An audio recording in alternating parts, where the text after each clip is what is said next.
भक्ति और ज्ञान में क्या अंतर है? मेरे देखे, मैं तो क्या कहूँ, फिर भी कहना तो पड़ेगा। ज्ञान अर्थात विचार की प्रक्रिया, विचार से जानना। भक्ति अर्थात प्रेम की प्रक्रिया। ज्ञान में क्या है? नेति नेति, ना इति ना इति, यहाँ भी नहीं, ये भी नहीं, ये भी नहीं। अर्थात आंख बंद कीजिए, मन नहीं हूँ, बुद्धि नहीं हूँ, चित्त नहीं हूँ, अहंकार नहीं हूँ। इसके बाद जो शेष रहता है उसे ज्ञान कहते हैं।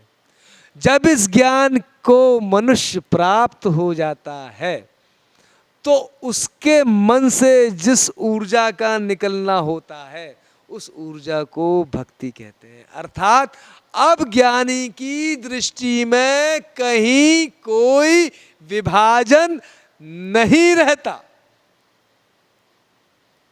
जो कहते हैं ना हम तो ज्ञानी हैं, हम भगवान की कथा क्यों सुनेंगे? अरे भैया, ज्ञानी तो वो जिसका विरोध ही नहीं है। ज्ञानी तो वो जिसने ये जान लिया कि आत्मा एक है और उस एक आत्मा में ही सब स्थित है। जिसने ये जान लिया सब एक ही आत्मा में स्थित हैं, अब वो किसका ग्रहण करेगा और किसका त्याग करेगा, किससे राग करेगा और किससे द्वेष करेगा? क्योंकि सारे रूप उसी निराकार में है। ये रूप भी वही है, हाँ? और ये अरूप भी वही है। दोनों वही है। साकार भी वही है, निराकार भी वही है। निराकार में जब अनुभूति हो रही है उसे हम ज्ञान कह रहे हैं, और निराकार की अनुभूति में जितने आकार आ रहे हैं उनमें जो प्रेम बरस रहा है उसे हम भक्ति कह रहे हैं। उनमें मैं ही हो रहा हूं, इस भाव का नाम भक्ति। अर्थात मेरे हृदय में जिसका हृदय पूरा शुद्ध हो गया, ज्ञान पूर्ण हो गया, ज्ञान से लबालब हो गया, उसी को भक्त कहते हैं।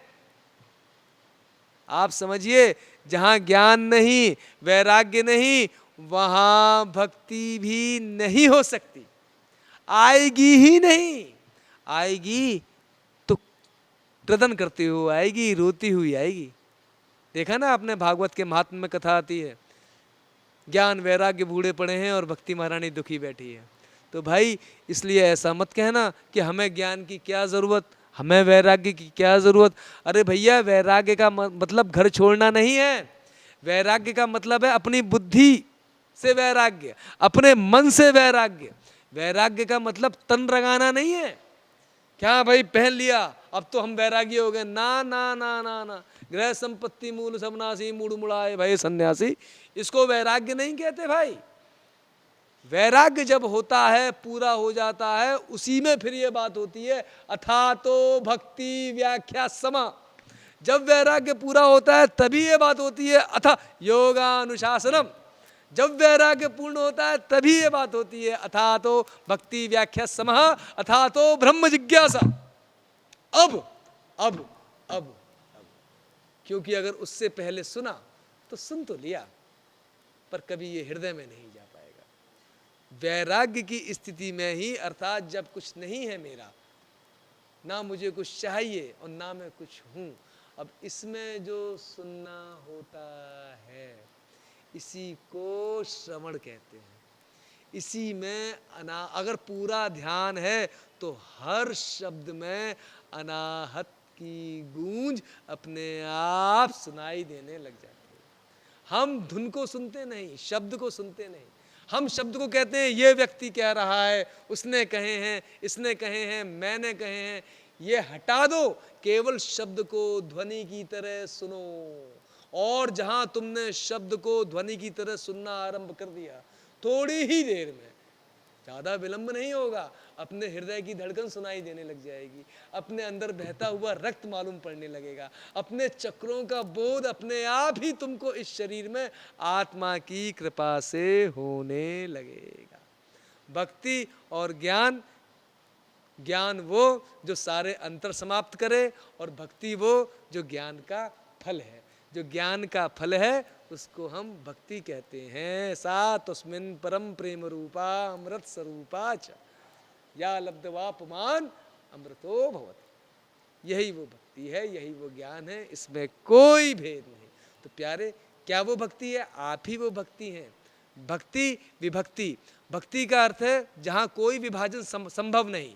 विभक्ति का अर्थ है जहाँ आप डिवाइड कर सकते हो, डिवीजन कर सकते हो। तो जो ज्ञान की बात करी, नेति नेति ना इति ना इति, इसमें अभी डिवीजन चल रहा है। करते करते करते करते आप एक ऐसी स्थिति में पहुंच गए कि जो नकार रहा है उसको तो आप नकार नहीं सकते। कैसे नकारेंगे? रुक गए, थम गए। अब इसी में ये विलीन हुआ। क्या विलीन हुआ? जिसको आप अहंकार कहते हैं। अहंकार कुछ होता नहीं है, अहंकार भ्रम को ही कहते हैं, क्योंकि कभी है ही नहीं, कभी था ही नहीं, कभी हो सकता नहीं। जब इस मेरेपन की विचार में आप अपनी ऊर्जा डाल देते हैं तो अहंकार का जन्म होता है। तो अब जब ज्ञान हुआ और ये अहंकार रूपी जो जीव था इस वर्तमान में पूरी तरह लीन हो गया, तो अब वर्तमान भी लीन हो गया, और अब जो उसमें उतरता है उसका नाम भक्ति है। उसमें ना भूत है, ना भविष्य है, ना वर्तमान है, उसमें एक ही है। अब जब एक ही है, अब क्या कहें, एक है कि दो नहीं है ना? भक्त लोग कहते हैं हम तो द्वैत मानते हैं। नहीं नहीं नहीं नहीं, देखिए, आप द्वैत शब्द बोलो कि आप अद्वैत शब्द बोलो, उससे कोई अंतर नहीं पड़ता। अनुभव है, द्वैत का भी अनुभव है, अद्वैत का भी अनुभव है। अगर अनुभव है तो फिर आप क्यों बोलोगे? बोलेगा तो अनुभव बोलेगा, है ना? क्योंकि द्वैत में भी वही ऊर्जा छिपी है, वही शक्ति छिपी है, अद्वैत में भी वही चैतन्य छिपा हुआ है। इसमें कहीं कोई विभाजन नहीं है। पर आरंभ में जब हम मान के चलते हैं, समझ के चलते हैं, अपने मन को समझते हैं कि भाई मेरा मन तो बहुत विचार करता है, बहुत सोचता है, तो इसके लिए क्या मार्ग हो सकता है? तो इसके लिए ज्ञान मार्ग। अब दूसरा, एक कहते हैं भाई मुझे तो किसी की फिक्र ही नहीं होती, पता नहीं किसी से मेरी आसक्ति ही नहीं होती, क्या सब छोड़ छाड़ के चल पड़ो परमात्मा की मस्ती में। ये हो गया भक्ति मार्ग। अब कोई फिक्र नहीं। ज्ञान में और भक्ति में थोड़ा सा अंतर है। ज्ञान में, ज्ञान के आरंभ में अहंकार बना रहता है, और जब ज्ञान की पूर्णता होती है तब अहंकार विसर्जित हो जाता है, और उस अहंकार के विसर्जन में जिस धारा का बहना आरंभ होता है उसी धारा को भक्ति कहते हैं, प्रेम कहते हैं, परमात्मा कहते हैं। भगवान से ही प्रार्थना है आप सबके जीवन में मंगल हो, आनंद हो, और सब अपने आप को जानते हुए इस अनंत पथ पे सतत आगे बढ़ते रहें, और सबके जीवन में दुखों का नाश हो और आनंद की वर्षा हो। इन्हीं शब्दों के साथ आज की सत्र को यहीं विराम करते हैं।